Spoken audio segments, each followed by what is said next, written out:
Acampamento assustador. Quando eu e meu primo Caio estávamos na casa dos 20 anos, fizemos várias viagens de acampamento pelo Parque Nacional da Serra dos Órgãos, no Rio de Janeiro. Isso aconteceu quando eu tinha 22 anos e ele 23. Era a primeira vez que eu acampava lá, mas o Caio já conhecia o lugar. A gente sempre ia no meio da semana, porque nossos trabalhos permitiam folgas nesses dias, e assim a gente evitava o movimento de turistas. Eu até deixava o Caio tomar a frente nesses rolês, porque ele era o expert, o cara que sabia tudo de acampamento, já que fez parte dos escoteiros. Eu até me virava, mas ele tinha mais experiência. A gente estacionou perto de uma área de piquenique e começou a caminhar mata adentro. Depois de uns 15 minutos, encontramos um bom lugar para montar acampamento. Bom lugar significa uma clareira grande o suficiente para 2 barracas, um fogareiro portátil e uma fogueira. A primeira coisa que fizemos foi desempacotar tudo e montar as barracas. O Caio sempre foi mais rápido que eu nisso. Ele monta uma barraca em poucos minutos, enquanto demora uns 20. Bom, pelo menos era assim na época, porque desde esse dia nunca mais acampei na vida. Depois, a gente fez um círculo de pedras para a fogueira e juntamos uns gravetos e lenha. Ele trouxe um isqueiro e um negócio para acender fogo mais rápido, então a gente meio que trapaceou, mas tudo bem. Quando o sol começou a se pôr, a fogueira já estava acesa e o Caio começou a grelhar uns bifes e hambúrgueres. Uma coisa sobre o Caio: ele sempre capricha na comida nesses rolês e ele cozinha muito bem. Então, eu sempre confiei nele para cuidar da nossa alimentação. Claro, a gente tinha spray de pimenta para urso, caso o cheiro da comida atraísse algum bicho. Mas o Caio sempre dizia que era improvável. Ele sempre falava: o que você tem que temer mesmo no meio do mato são outras pessoas. Enquanto a gente comia os bifes e hambúrgueres, abrimos umas cervejas e colocamos um rock clássico para tocar na caixa de som. Se você nunca acampou, não tem ideia de como esses momentos são bons. É aquela vibe de estar na natureza com um amigo ou familiar, tomando uma cerveja, relembrando bons momentos e curtindo uma música. Quando escureceu, a gente começou a jogar uns jogos de cartas numa mesinha dobrável que a gente trouxe justamente para isso. Depois de uns jogos mais tradicionais, partimos para o Uno. Foi aí que a gente ouviu algo na mata. Pausei a música no celular para a caixa de som ficar em silêncio. Era nítido. A gente ouviu alguém cantarolando e passos vindo de além das árvores, na escuridão total da floresta. O Caio me mandou pegar a lanterna, mas quando eu encontrei, os sons já tinham sumido. Perguntei para ele se aquilo era motivo para se preocupar e ele disse que era definitivamente estranho. Alguém tão fundo na mata andando perto do nosso acampamento, cantarolando alto, não era normal. Eu fiquei meio assustado e dava para ver que o Caio também estava. A gente voltou a jogar cartas, mas com a música bem mais baixa. Quando menos esperávamos, um galho grande caiu no meio do nosso acampamento. A gente pulou de susto. Aquilo não tinha caído de uma árvore. Alguém tinha jogado aquilo na gente. O Caio começou a gritar algo tipo: quem quer que seja que tá aí, para de encher o saco e vai embora. Aí a gente ouviu os passos de novo, mas dessa vez se afastando. Eu falei que a gente devia arrumar as coisas e ir para outro lugar, mas o Caio disse que não, que era perigoso sair no escuro. A gente tinha o spray de pimenta e ele sugeriu que eu deixasse o meu do lado da barraca, caso precisasse. Era o mais próximo que a gente tinha de uma arma de defesa. A gente continuou ouvindo barulhos, tipo galhos quebrando na distância. Sons que você não esperaria que um animal fizesse. Alguém estava lá fora, talvez mais de uma pessoa. Isso era claro. A gente tinha que dormir eventualmente, então combinamos de revezar para ficar de vigia, para garantir que ninguém chegasse perto do acampamento para roubar algo ou coisa pior. O Caio ficou de vigia primeiro. Ele disse que ia ficar acordado lendo um livro. Então, eu entrei na minha barraca e fui dormir. Acordar no meio da noite durante um acampamento é normal. Você está num ambiente frio, num colchonete desconfortável. Qualquer coisa pode te acordar. Eu não sabia o que tinha me acordado. Ainda estava meio grogue. Meu cérebro não tinha acordado totalmente. Olhei para cima e vi uma cabeça espiando dentro da minha barraca. Parecia o Caio. Esfreguei os olhos, mas a escuridão não me deixava ver o rosto direito. Caio? Eu falei, achando que ele estava me acordando para eu assumir a vigia. É a minha vez? Fiquei olhando para a cabeça que me encarava enquanto ia acordando aos poucos. Aí ouvi o zíper da barraca fechando rápido e a cabeça desapareceu. Deitei de novo, mas só por um segundo. De repente, tive um momento de clareza e me sentei rapidamente. Ouvi os passos se afastando. Caio, eu chamei de novo. Ele não respondeu. Abri a barraca para espiar o acampamento. A fogueira estava apagada e o Caio não estava lá. Fui até a barraca dele que estava fechada. Abri o zíper e olhei para dentro. O Caio estava dormindo profundamente no colchonete. Arrepios percorreram meu corpo. Quase gritei quando percebi o que tinha acontecido. Comecei a sacudir ele para acordar. Quando ele finalmente acordou, eu falei que tinha alguém no acampamento. Ele demorou um pouco para cair na real, assim como eu, mas quando caiu, pegou o spray de pimenta. Ele disse que devia ter cochilado enquanto lia. Sugeriu que eu dormisse na barraca com ele, mas para isso eu precisava do meu colchonete. Ele saiu da barraca e ficou de vigia enquanto eu corria para pegar meu colchonete. Quando eu estava na minha barraca pegando o colchonete, ouvi aquele maldito cantarolar de novo, lá fora. Peguei o colchonete e o Caio sussurrou para eu me apressar. Eu perguntei se ele também tinha ouvido, e ele disse que sim. A gente voltou para a barraca dele e fechou o zíper, com os sprays de pimenta do nosso lado. Naqueles momentos eu queria que um urso aparecesse para salvar o dia. As horas passaram devagar enquanto eu ficava acordado e o Caio dormia. Depois de 3 horas longas e horríveis, eu acordei ele e a gente trocou de turno. Quando o Caio me acordou de novo, já estava amanhecendo. A luz do dia já estava clara o suficiente para a gente arrumar tudo e voltar para o carro. A gente poderia ter dirigido para outro lugar e acampado de novo, mas nenhum de nós estava mais afim. Aquela experiência tinha sido assustadora e acho que os dois só queriam estar na segurança de casa. Já fazem 6 anos desde isso e o Caio já me chamou algumas vezes para acampar de novo, mas eu nunca tive interesse. As pessoas são assustadoras demais. Por que alguém estaria lá fora, perseguindo nosso acampamento? E a visão daquela cabeça na escuridão, só olhando para dentro da minha barraca. Foi coisa de pesadelo. Talvez eu nunca mais acampe.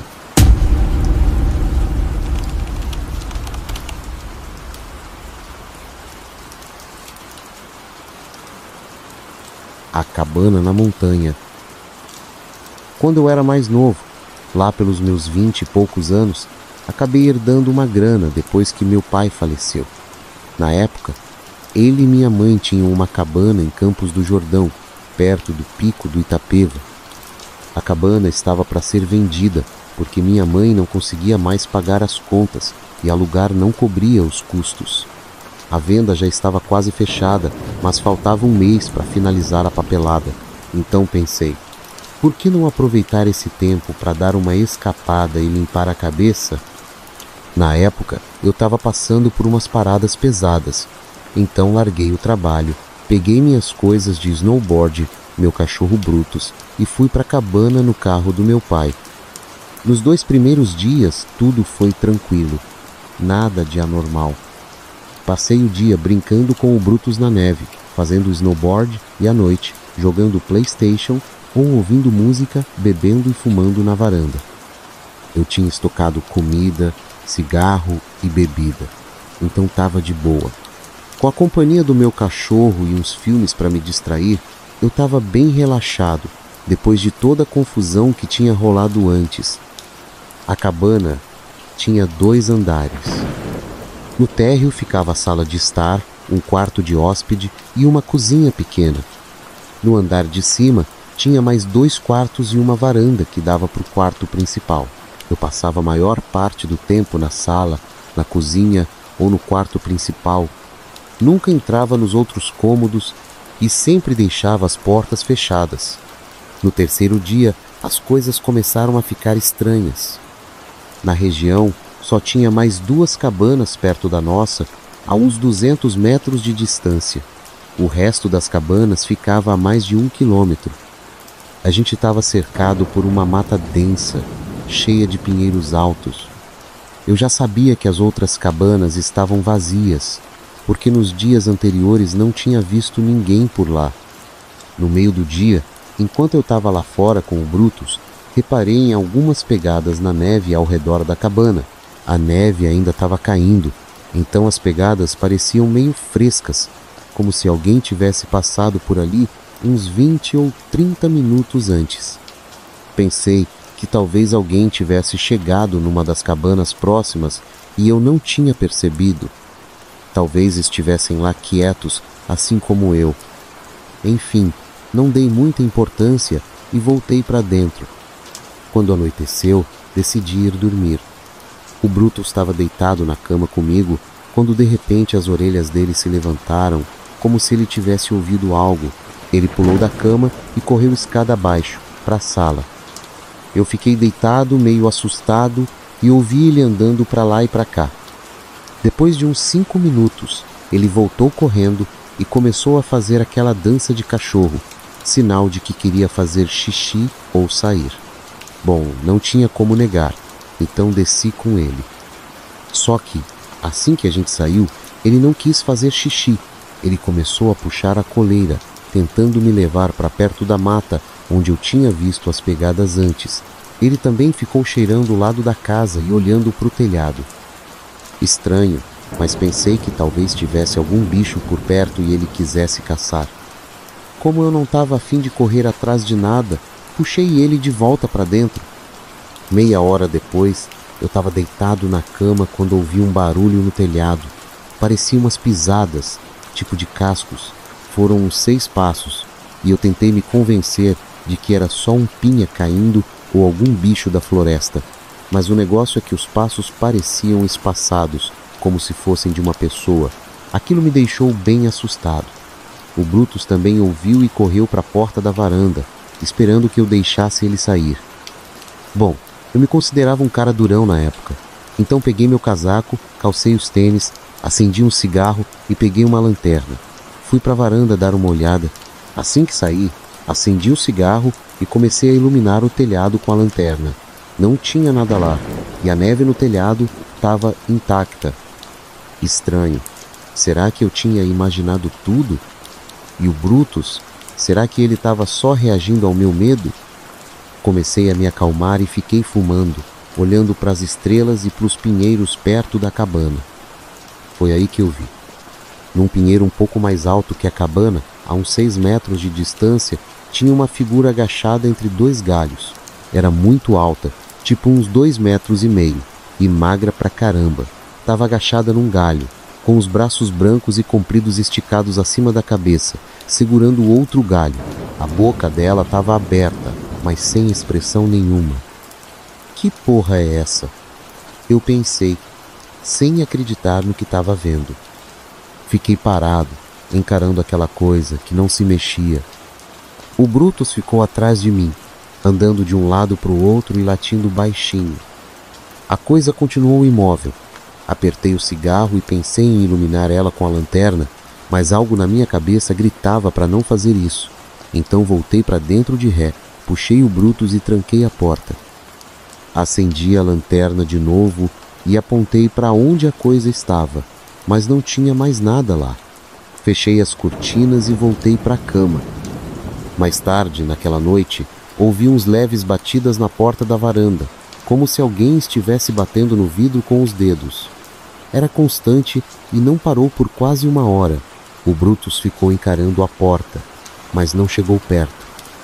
A parte mais estranha é que eu tinha a sensação de que alguém estava me convidando a abrir a porta, mas ao mesmo tempo ouvi a voz do meu pai na minha cabeça, dizendo: "Fica na cama e não abre." Eu ouvi a voz do meu pai e fiquei onde estava. Acabei dormindo e no dia seguinte não perdi tempo. Arrumei minhas coisas e vazei dali o mais rápido possível.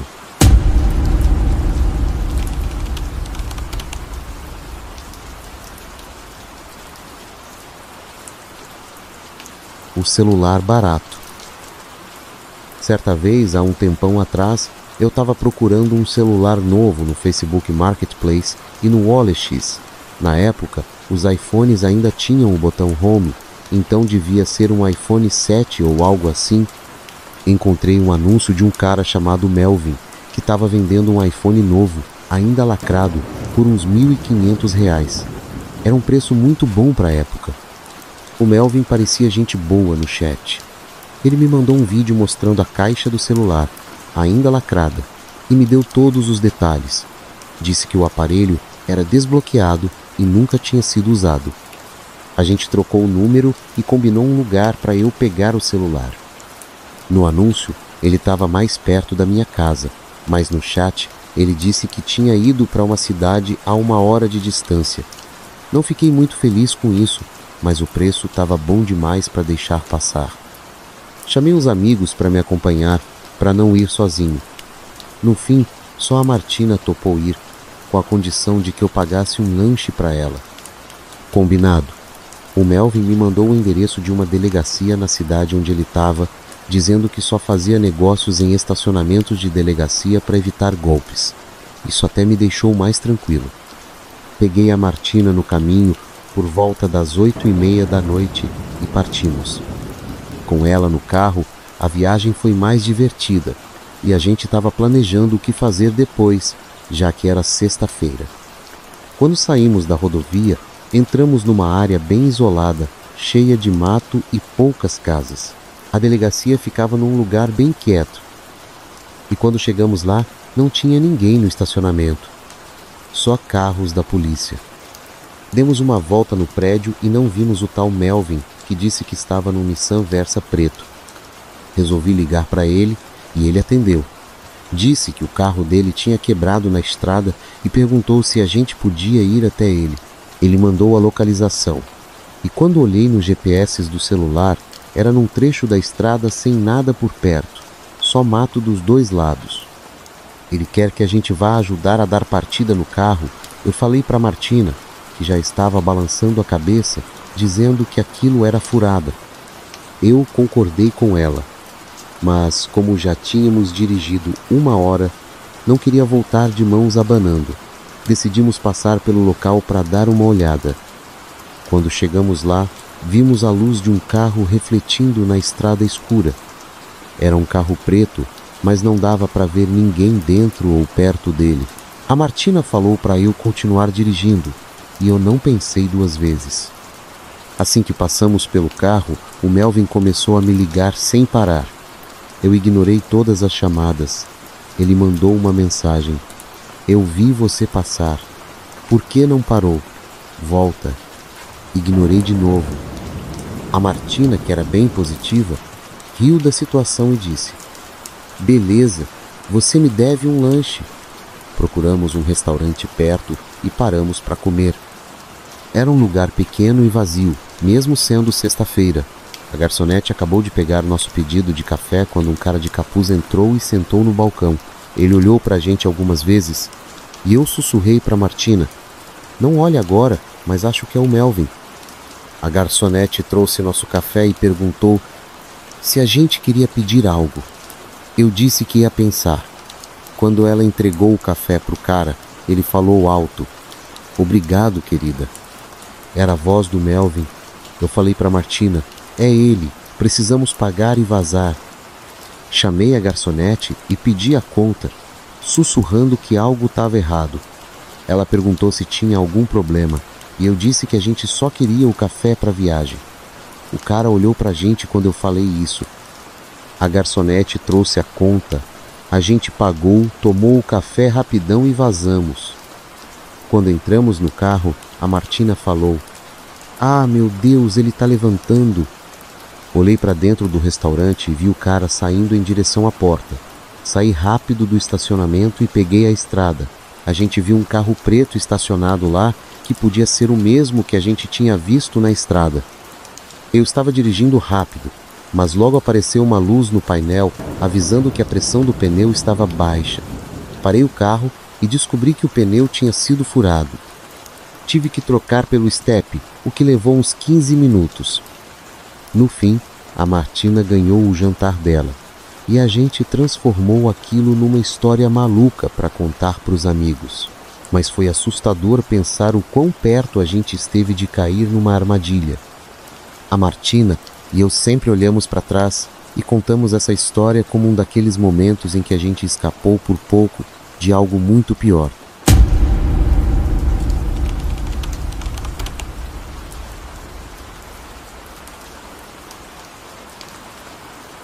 A festa estranha. Eu estava saindo com uma garota chamada Fernanda há algumas semanas. A gente tinha saído 2 vezes. Nos conhecemos num aplicativo de relacionamento e marcamos de nos encontrar alguns dias depois. Ela era 4 anos mais velha que eu. No primeiro encontro, a gente foi tomar umas cervejas e no segundo, saímos com meus amigos num fim de semana. Meus amigos acharam ela legal, mas meio quieta. Só depois me contaram o que realmente achavam, mas isso é outra história. A Fernanda me convidou para uma festa de reunião do ensino médio dela.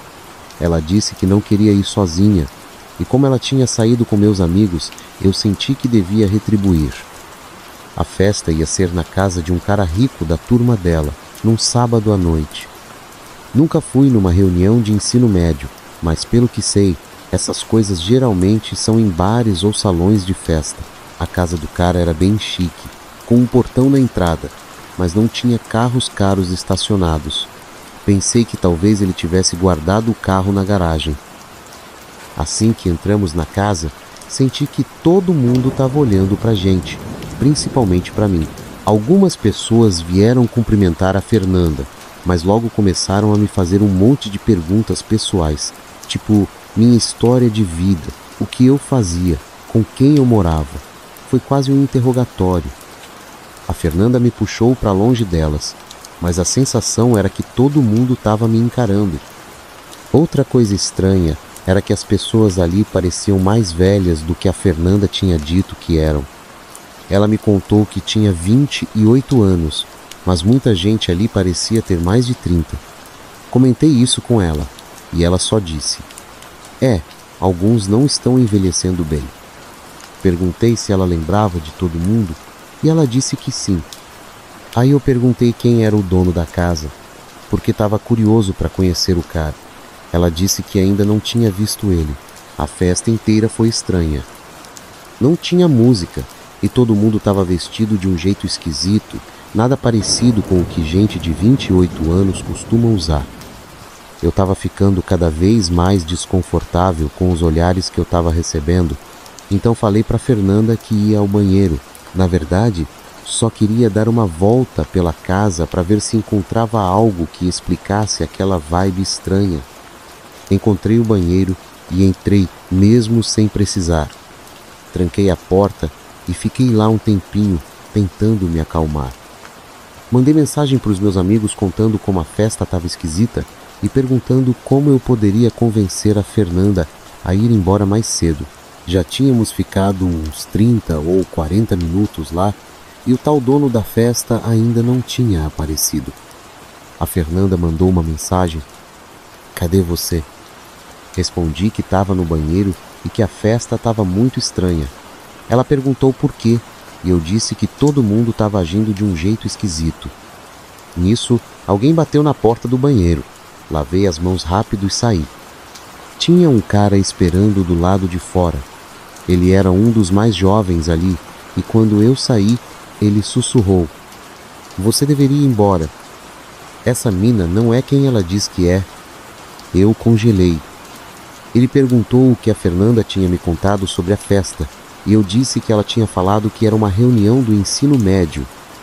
O cara deu uma risadinha e disse: "Essa galera aqui parece que tá numa reunião do ensino médio para você?" E completou: "Confia em mim, vai embora logo." Aquilo me deixou em choque.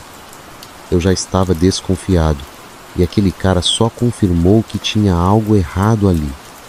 Decidi ir embora sem falar com ninguém. Só fui direto para a porta da frente e saí. A Fernanda mandou mensagem perguntando onde eu tinha ido, mas eu não respondi. Quando cheguei em casa, pesquisei o número dela no Truecaller. E o nome que apareceu não era Fernanda, era Clara Foster. O endereço que ela tinha me dado também era diferente do que apareceu na pesquisa. Aí eu percebi que nunca tinha visto ela saindo de casa. Ela sempre estava na calçada me esperando. Mandei uma mensagem para ela dizendo que tive que ir embora e bloqueei o número. Meus amigos zoaram, dizendo que parecia que eu tinha caído no filme Corra.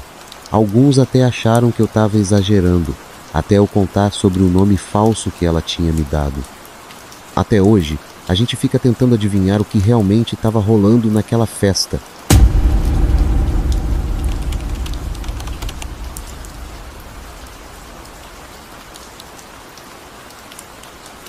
O intruso na casa. Isso aconteceu quando eu era criança, lá pelos meus 8 anos. Meus pais tiveram filhos tarde, então meus 2 irmãos mais velhos tinham pelo menos 10 anos a mais que eu. Certa noite, eu acordei com um barulho vindo de baixo. Era meus pais falando alto sobre alguma coisa. Abri a porta do meu quarto e ouvi eles discutindo, mas não entendi o que era. Fui até o topo da escada e chamei: "Mãe, pai?" Minha mãe apareceu lá embaixo e disse: "Volta para a cama." Eu obedeci sem perguntar nada, mas dava para ver que eles estavam estressados. Voltei para o quarto e tentei dormir de novo, mas aí ouvi a porta da frente bater. Ficou um silêncio total e eu achei que eles tinham saído de casa. Não fazia ideia do porquê. Acordei de novo com mais barulhos lá embaixo. Era o som da porta fechando e passos, mas ninguém falando. Achei que eram meus pais voltando e que estavam tentando não me acordar. Ouvi gavetas e armários sendo abertos e fechados, e até o som da geladeira abrindo. Pensei que fosse meu irmão mais velho, o Carlos, que tinha uns 18 anos na época e sempre chegava tarde. Eu estava tentando me convencer de que era ele, mas aí ouvi passos subindo as escadas. Eles ficaram mais altos e mais perto, até chegarem ao topo e pararem na porta do meu quarto. A porta abriu devagar e eu não me mexi. Só fiquei deitado, de olhos abertos, encarando a porta. Não tinha luz no corredor, então só vi uma silhueta escura na entrada. Falei: "Carlos, mãe, pai, quem tá aí?" Ninguém respondeu. A pessoa só fechou a porta e eu ouvi os passos descendo as escadas de novo. Fiquei confuso, mas ainda achei que fosse meu pai vindo me checar. Só que algo não estava certo. Deixei a curiosidade falar mais alto e desci as escadas no escuro. Quando cheguei na cozinha, vi uma figura alta parada no meio da sala. Falei: "Pai?" E uma voz grossa respondeu: "Volta para a cama." Corri de volta para o quarto e me enfiei debaixo das cobertas. Só então percebi que aquela voz não era do meu pai. Aí eu ouvi a porta da frente abrindo de novo e os barulhos dos meus pais chegando. Eles ficaram surpresos de me ver acordado. Perguntei o que tinha acontecido e eles disseram que o Carlos tinha tido um acidente de carro, mas que ele ia ficar bem. Só meses depois eu descobri que ele tinha batido o carro porque estava dirigindo bêbado. Meus pais tinham recebido uma ligação do hospital e saíram correndo, deixando a porta destrancada.